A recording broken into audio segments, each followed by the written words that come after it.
Today I'm gonna share the story of the king's 3 questions and how the beggar answered all of them, which will definitely give you the meaning of life. The story starts where the king was in a good mood.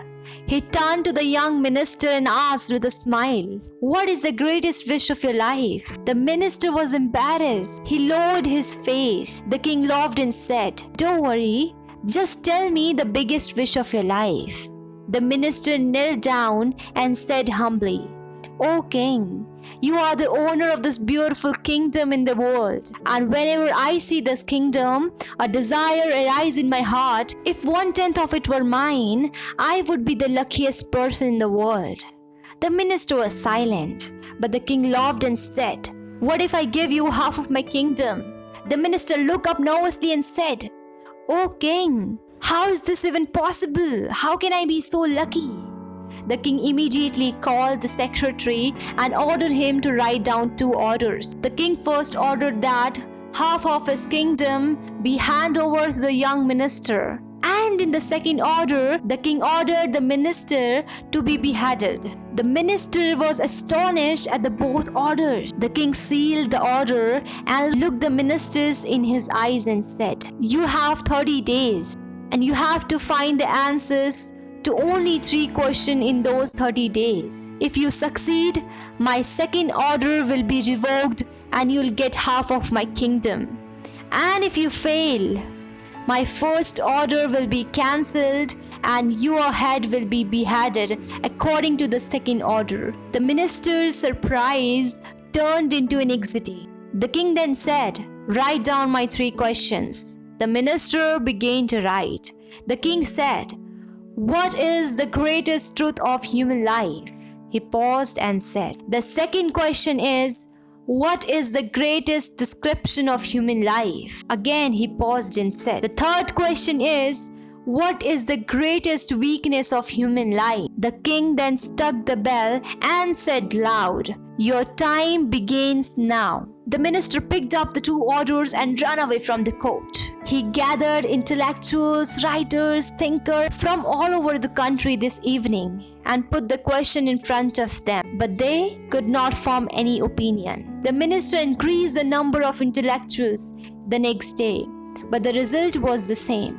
He continued to increase the number of people in the coming days, but he could not get any satisfactory answer till he left the capital in despair. He raised the question to all over the country. He kept walking around from city to city, from village to village. The royal robes were torn. The turban was loosened and hung around his neck, and he has blisters on his feet. Until the last day of bidding came, he was to appear in the court the next day. The minister was convinced that this was the last day of his life. Tomorrow his neck would be cut off and his body would be hung on the city's main bridge. He reached the slum of the capital in the state of despair. At the head of the population was a beggar's hut. He fell and reached this hut. The beggar was eating dry bread dipped in water. At the same time, there was a cup of milk and the beggar's dog was drinking that milk. The beggar saw the condition of the minister, laughed and said, "Your Excellency, you are in the right place. I have the answers to all the 3 questions of yours." The minister looked at him in surprise and asked, "How did you guess? Who am I and what's my problem?" Beggar put the pieces of dry bread in the plate, smiled and picked up his sack and said to the minister, "Look here, you'll understand." There was a royal cloak under the sack. This was the dress of the king gave gifts to his closest ministers. "Your Excellency, I was also the minister of this empire. Once I also made the mistake of bidding on the king like you. But now see the result for yourself." The beggar then picked a piece of dry bread and dipped in water again to eat. The minister asked sadly, "Couldn't you find the answers too?"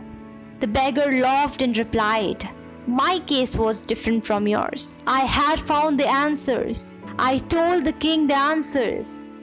I told the order of half the kingdom, greeted the king, and came and sat in this hut.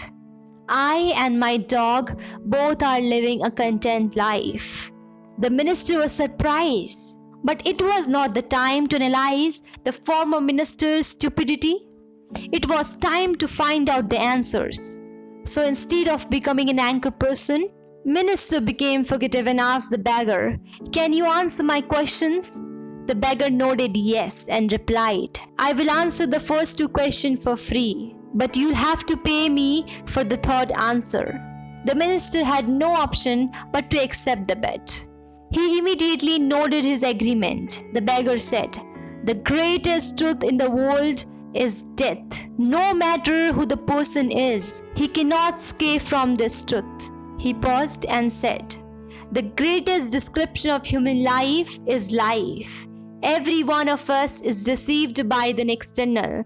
Both the answers of beggar were undeniable. The minister became devoted. He now asked the beggar for the bet for the third answer. The beggar laughed, picked up a cup of milk from the dog, handed it to the minister, and said, "I will not answer the third question until you drink this milk." Sweat dripped from the minister's forehead. He placed the cup on the ground in disgust. He did not want to drink the leftover milk of a dog at any cost. The beggar shrugged and said, "Okay, if you refuse it, the royal executioner will take off your head tomorrow, or you'll drink the half cup of milk and your life will be saved, and you will also become the owner of the half of the kingdom. But the decision is up to you anyway." The minister was in dilemma. On one side was his life and half kingdom, and on the other side, the leftover milk of a dog. He kept thinking until life and property were won and self-esteem were lost. The minister picked a cup and drank the milk in the glove. The beggar laughed and said, "My son, man's greatest weakness is desire, forcing him to drink even a leftover dog's milk. That made me tear the order of the kingdom and set in this hurt. I knew that the more I was deceived by life, the more I forget about death. The more I would sink into the mire of desire, have to drink the filthy milk of desire to breathe in this mire every day. So my advice is, know these three realities of life, you'll go well." The minister took the gift of shame, embarrassment, and left the beggar's hut and walked towards the palace. As he approached the palace, his sense of embarrassment was increasing. His sense of humiliation was growing inside him, and he reached the door of the palace with this feeling. Terrible pain arose in his chest. He fell from the horse, took a long hiccup, and his soul flew away.